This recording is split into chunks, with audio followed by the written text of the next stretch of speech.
Brazil will be much more ready. Ancelotti will have the time to continue to build. He came in pretty late, and Brazil, honestly speaking, had so many chances to kill this game and they didn't take it. And Brazil never convinced me, not since the first game. Like I said at the beginning of the game, that will be a catastrophe if Brazil does not go through. Negative, un-Brazilian-like tournament stroke performance where we saw very little of the flair and the samba and the noise.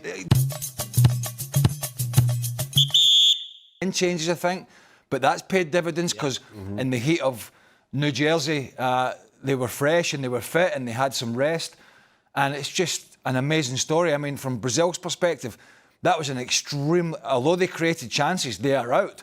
That was an extremely negative, un-Brazilian-like tournament stroke performance where we saw very little of the flair and the samba and the noise. Did you hear the Brazilian fans in the crowd? I don't think we heard them in the crowd. So the Norwegians quietened them, and the big man up front did what he does. Doesn't have a lot of touches, but he's in that area, 6-yard box for that header against Gabriel, who he's had many battles with, and he gets one up on him today. What a story, Shane. It really is.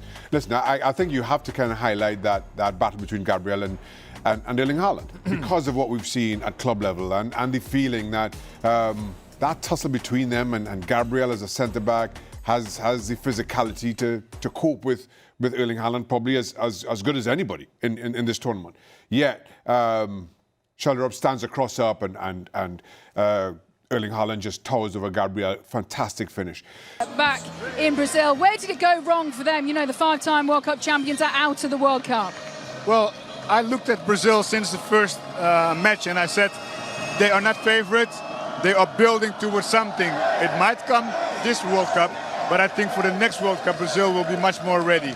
Ancelotti will have the time to continue to build. He came in pretty late, and Brazil, honestly speaking, had so many chances to kill this game and they didn't take it. So I have to say that the strategy of Ancelotti was spot on.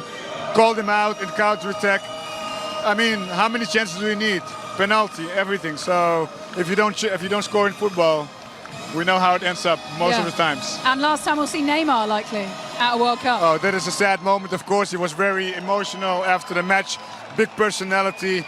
I mean, he took the second penalty and nailed it, but it was not enough, very late at the end for Brazil. But what a champion we're going to miss, what a talent we're going to miss on these pitches.